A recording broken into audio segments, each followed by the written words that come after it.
मी तुमचा लाडका अमोल येटी. तर आपल्या आजच्या मिनी ब्लॉगमध्ये सर्वांचं स्वागत आहे. भावानं आपल्या आजच्या दिवसाची सुरुवात काय रानातनं सुरू झाली बघा. ही जी काय तुम्हाला डोसक्याबरोबर गवत दिसायला ना भावानो, तर त्यालाच आपण आज काढणार आहे. आपलं काम चालू करायचं म्हटलं हत्यार तर लागतेच भावानो. मग त्यासाठीच एजेच्या दुकानातनं रात्रीच आणून ठेवतो बघा इळा. न टाइम घालवता आपलं कामाला सुरुवात केलो. नवीन वेळा असल्यामुळे काय भीतीच वाटाल ते हातावर बितावर येईल म्हणून. एवढं तर चालायचंच म्हटलं भावानो. तसंच आपलं काम सुरू केलं आणि त्यात येऊन चाम चाम कराल तर एवढी एक पाच पूर्ण करून आलो. मला पण जरा ताण लागलेली.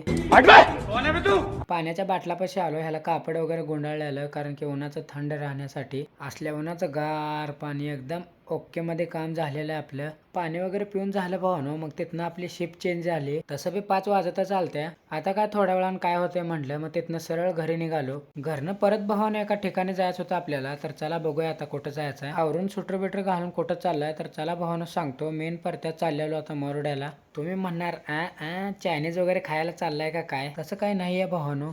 आपण जरा मरोड्यातल्या येडशेच्या दुकानाला चाललोय. तिथनं एक आपल्याला तेलाचा डब्बा न्यायचा होता घरी. ते घेऊन आता एकदम फास्टात मध्ये घरी निघालोय बघा, कारण की थंडी पण लय सुटलेली आज. आता घरी जाऊन का तर शेकोटीचा जुगाड करायला लागते म्हणलं. तोपर्यंत आम्ही घराकडे जातो. तर अशा प्रकारे आपला आजचा व्हिडिओ संपलेला. लाईक आणि सबस्क्राईब करून टाका. धन्यवाद.